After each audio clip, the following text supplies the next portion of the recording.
Hi, this is Dr. Hall, and here we are in the third week of this fall semester, and things have begun to settle down a bit. I believe that most of you all have managed to find your way around the course room, so I'm glad to report that things seem to be clicking along a little more smoothly. Having said that, in week 3, we will begin to work in the MyLab environment in earnest. You have your lab work for Word Part 1 due. So I wanted to just chat about that briefly. A couple of things. I have opened a discussion thread titled Student Exchange. And in this thread, I have opened a discussion area for the lab work for Word 1 and the lab work for Word 2. And as we get into more of the lab work, I'll open threads for Word 3 and Excel 1, Excel 2, and so on.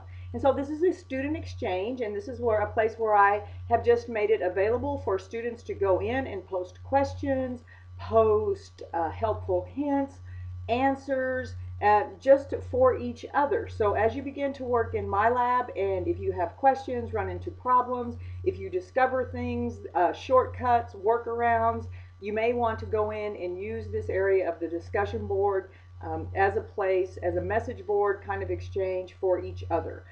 This is not a place for you to post questions for me. I will not be checking this area regularly. I will go in there and look around from time to time, but this is just a place for students to exchange with one another.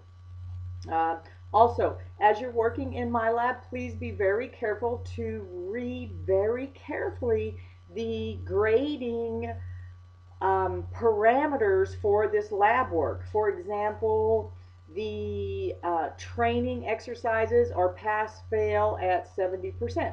This means if you work really, really hard at the training exercises and you get a 69%, you have a score of 0, right? It's going to hurt my feelings to give you a score of 0 if I see 69%, but that's what you're going to get. Right? You have 5 attempts per question, I believe, and 3 attempts to submit the training overall. So this is training, and so you have a lot of chances there. And also make sure and avail yourself to the training aids. There are practices and readings. There are little video tutorials that will walk you through. And please do take the time to go through the training before you try the projects. Now, you need to read through the ebook, the Go ebook, before you work through these projects. Of course, maybe you're already very familiar with Word, and Word 1 will be quite a bit easier than Word 2. But I promise you, even if you've been working in Word for a long time, you're going to learn something in each one of these modules. And I'll tell you something else. You may find that you want to go online to a used textbook website and buy a very inexpensive copy of a used Go book. That is because I personally find it very difficult to switch back and forth between reading the Go book online and then using it as a reference and then trying to work the project and doing both things on the computer. That's just me personally. I actually have the Go book sitting out as I'm working through the projects because the Go book will lead you step by step through the tasks that are involved in these projects.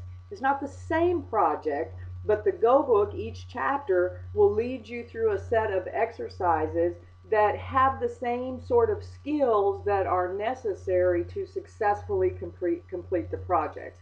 Maybe I'm old-fashioned, I'm not sure, but for me, actually having the Go book sitting on my desk so that I could walk through it as I was completing the projects made it a lot simpler.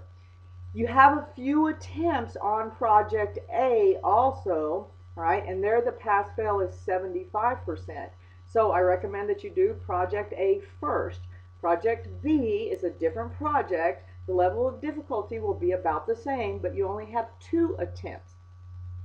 So again, keep that in mind this week as you're working through Word 1. It will probably be the easiest week for most of you in the lab because most of us have worked in Word at least a little bit, and the skills are fairly basic this week.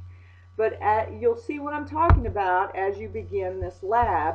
And if you find that you're having to refer back to the Go book to complete some of these skills, and that it's kind of cumbersome to, you know, minimize the lab and maximize the ebook and and then back and forth, you may be like, you know what, gosh, I'm going to spend $20 and buy a used Go book. That's what I wound up doing. It's just a thought. Also, last thing, on the discussion board, remember that the final pieces of the discussion board, students' responses to other students, that part is due on Sunday night. So you may want to make a habit of going back into the discussion board on Monday morning or Tuesday morning. You can always access the discussion board by clicking the menu button, the last menu button on the left-hand side there in Blackboard. Make it a habit of going back into the discussions even after the week has closed, because many people, including me, may have gone back in and posted their responses on Sunday night. And so you may have people, perhaps me, that have made comments to you. And you may already be moved on to the next week's worth of work, but it might be worth your time to check back in on Monday to that discussion that was finishing up on Sunday night, just to see if somebody had some feedback for you. It's worth thinking about. Anyway, that's all I have for this afternoon. Thank you for hanging in there with us for that first couple of weeks of the semester. I think we kind of got it so far. We'll see what happens this first week with our MyLab work due. Ask me questions if you have any, and I'll help you as much as I can. Thank you very much. I'll see you in the forum. Bye.